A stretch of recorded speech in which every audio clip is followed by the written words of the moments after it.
To speak of poverty in Nigeria is often to speak in numbers. We hear figures, percentages, statistics that numb the mind and dull the heart. They tell us how many live below a certain line, a cold, hard threshold of dollars and cents. But these numbers are a veil. They obscure the truth of a life lived in want. They do not tell you of the quiet dignity of a mother in Makoko who braids her daughter's hair with nimble fingers, praying the 500 naira she earned today will be enough for a pot of soup tomorrow. They do not capture the weary slump of a father's shoulders after a fruitless day searching for work in the chaotic streets of Kano, the sun beating down without mercy. The story of poverty is not in the data. It is etched into the faces of people, in the lines around their eyes, in the resilience of their smiles. Look closer. Beyond the headlines of a booming economy and the glittering lights of Victoria Island, there is another Nigeria. It is the story of Aid, a young boy in Ibadan whose classroom has no roof. It is the story of Fatima, a new mother in a rural Sokoto village who must walk 3 kilometers to fetch water from a murky stream. Their lives are a testament to a crisis far deeper than mere lack of money. We must pull back the curtain of statistics and dare to look at the human beings standing there, waiting for their stories to be seen and heard. We have been taught to think of poverty as an empty wallet, a barren bank account. This is a simple, yet dangerously incomplete picture. An expert from the Nigerian Economic Summit Group once explained it not as a single void, but as a web of deprivations that trap a person. This is what they call multidimensional poverty. It is the understanding that a person can be poor even with some money in their pocket.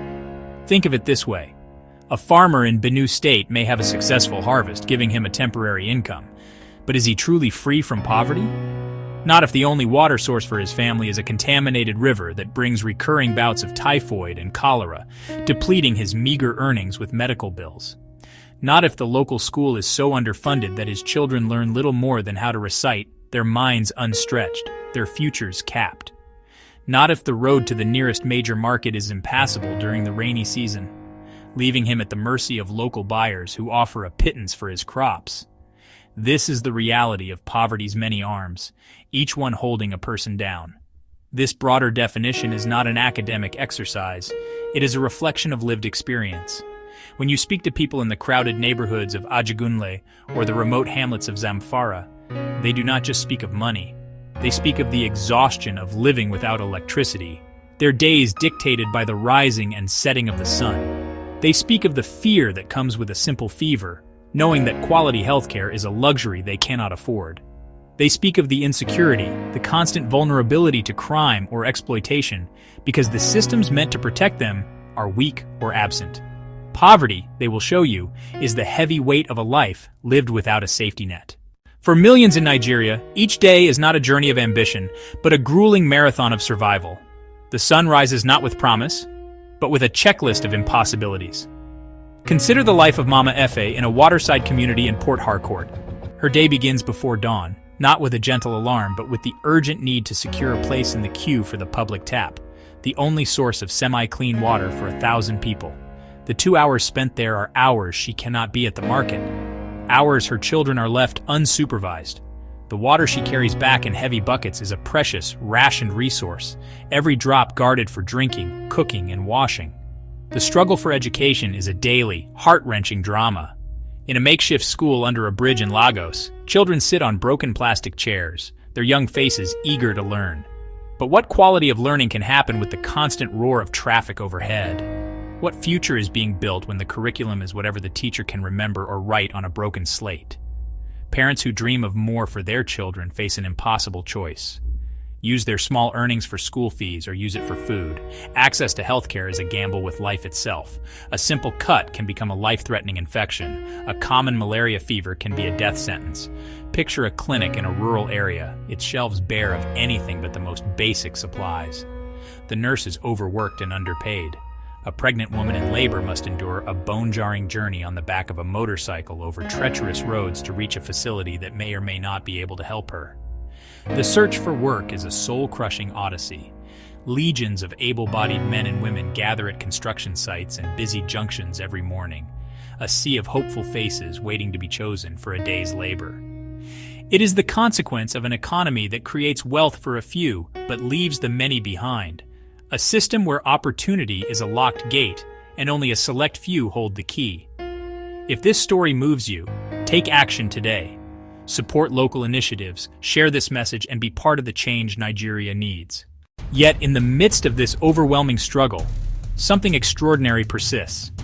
It is the Nigerian spirit, a force of resilience so potent it defies logic and circumstance. It is the laughter that rings out from a crowded tenement yard as neighbors share a meal.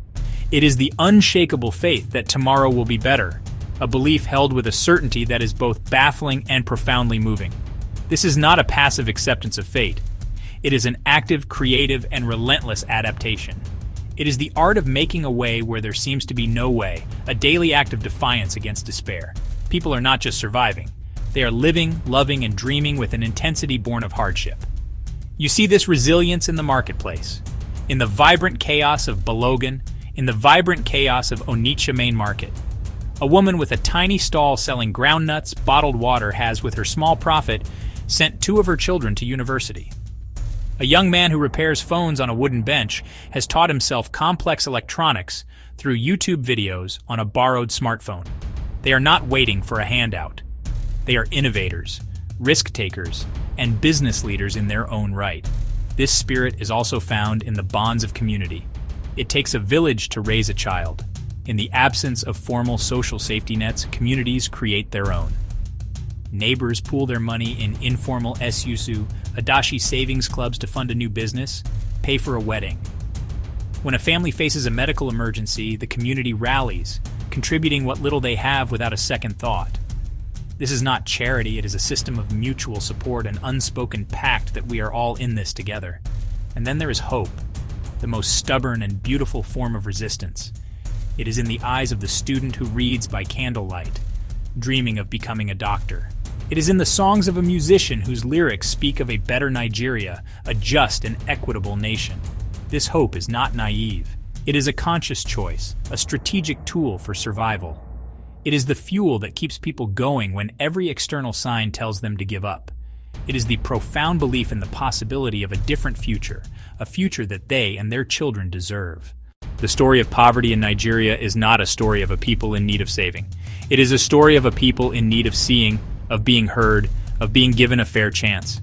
The change we need will not come from pity. It will come from empathy. Empathy begins with understanding. Every single story, the mother in Makoko, the student in Ibadan, the farmer in Benue, is a vital piece of the Nigerian puzzle. These are not tales of misery to be consumed and forgotten. They are urgent calls to action, powerful evidence of a systemic failure we can address. Their lives matter, their dreams matter. A new dawn for Nigeria is possible. It begins when we move beyond simplistic solutions and commit to building a society that works for everyone, not just the privileged few. This means investing honestly in education so that a child's mind is the only limit to their potential.